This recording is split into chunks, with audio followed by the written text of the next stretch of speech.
لأهله أما بعد فأعوذ بالله من الشيطان الرجيم بسم الله الرحمن الرحيم وإنك لعلى خلق عظيم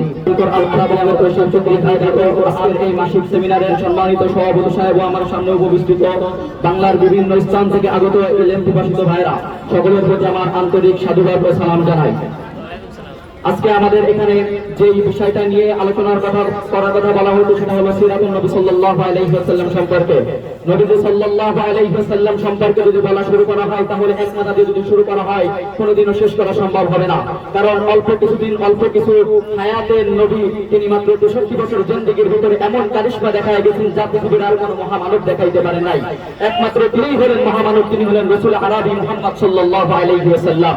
এই মুহাম্মদ সাল্লাল্লাহু আলাইহি ওয়াসাল্লাম আরবের বুকে যখন ব্রণকালো এবং পাপাচারের দিকে লিপ্ত হয়ে গেছিলেন তখন রাসূলুল্লাহ সাল্লাল্লাহু আলাইহি ওয়াসাল্লাম 570 খ্রিস্টাব্দে 12 রবিউল আউয়ালে তিনি জন্মগ্রহণ করেন।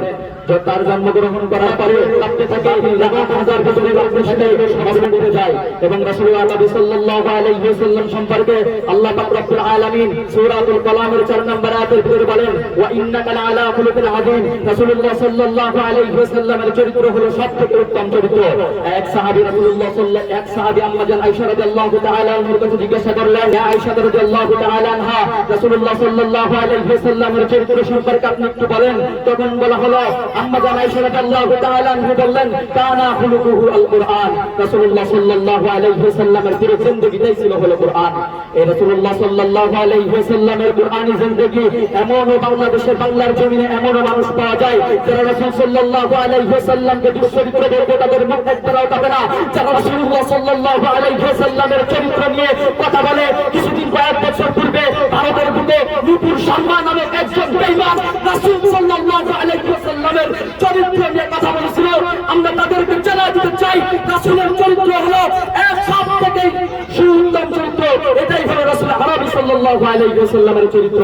এরপরে রাসূলুল্লাহ সাল্লাল্লাহু আলাইহি ওয়াসাল্লাম ধীরে ধীরে যখন বড় হতে লাগলেন 40 বছর পার হয়ে যাওয়ার পরে হেরা গুহার ভিতরে রাসূলুল্লাহ সাল্লাল্লাহু আলাইহি ওয়াসাল্লামের উপরে নবুয়ত যখন এসে গেল, জিবরাইল আলাইহিস সালাতু ওয়াস সালাম রাসূলুল্লাহ সাল্লাল্লাহু আলাইহি ওয়াসাল্লামের কাছে এসে বললেন, ইকরা পড়ো। রাসূলুল্লাহ সাল্লাল্লাহু আলাইহি ওয়াসাল্লাম তখন পড়লেন না, এখানে অনেক লম্বা ঘটনা।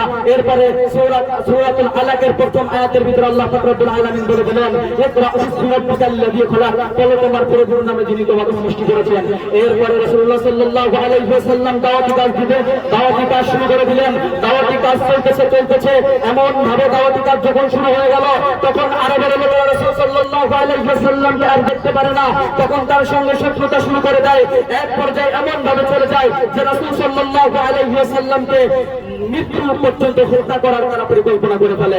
এমন ভাবে হত্যা করার পরিকল্পনা করে ফেলে। মুসলমান আপনাদেরকে বলতে চাই রাসূলুল্লাহ সাল্লাল্লাহু আলাইহি ওয়াসাল্লাম নির্যাতনের ভয়ে মক্কা ছেড়ে মদিনায় হিজরত করে। বাংলার জমিনে এমন কুরআনদার আছে যারা নাকি বলে আমার নবী সন্ত্রাস ছিল, আমার নবী মানুষদেরকে তারা কি করত, মানুষদেরকে হত্যা করে দিত। আরে না, আমার নবী তো সন্ত্রাস ছিল না, আমার নবী তো ছিলেন রাসূল আরবি মুহাম্মদ সাল্লাল্লাহু আলাইহি ওয়াসাল্লাম। এরপরে যখন রাসূলুল্লাহ সাল্লাল্লাহু আলাইহি ওয়াসাল্লাম মদিনার ভিতরে ইসলাম প্রচার করে যখন মক্কায় চলে আসলেন, মক্কায় আসার পরে রাসূলুল্লাহ সাল্লাল্লাহু আলাইহি ওয়াসাল্লাম মক্কা বিজয় করে গণহারে সবাইকে মাফ করে দিলেন। এই অল্প সময়ের ভিতরে রাসূল সাল্লাল্লাহু আলাইহি ওয়াসাল্লামের কিঞ্চিত জীবন 63 বছর জীবনের ভিতরে রাসূলুল্লাহ সাল্লাল্লাহু আলাইহি ওয়াসাল্লাম এমন চমক দেখায় দিয়ে গেছে বিশ্বের আর কোনো মানুষ এমন চমক দেখায় দিতে পারে নাই। এই রাসূলুল্লাহ সাল্লাল্লাহু আলাইহি ওয়াসাল্লাম যখন দুনিয়া থেকে চলে গিয়েছেন তিনি আমাদেরকে একা ফেলে যায় নাই। রাসূল সাল্লাল্লাহু আলাইহি ওয়াসাল্লাম দুনিয়া থেকে যখন চলে গিয়েছেন রাসূল বলেন, আমি চলে যাচ্ছি কিন্তু যারা আমি এই কোরআন দেখে গেলাম, এই কোরআনকে যারা সঠিকভাবে আঁকড়ে ধরবে এবং আমি নবীর সুন্নাতকে যারা সঠিকভাবে আঁকড়ে ধরবে তারা আমার পথকে অনুসরণ করে তারা জান্নাতি পথ হয়ে যাবে। প্রিয় ছোট ভাইরা, আপনাদেরকে বলতে চাই, শুধু আপনাদেরকে না পুরো দেশবাসীকে বলতে চাই, রাসূলুল্লাহ সাল্লাল্লাহু আলাইহি ওয়াসাল্লাম নির্যাতন সহ্য করার পরে বিনীত করেছে।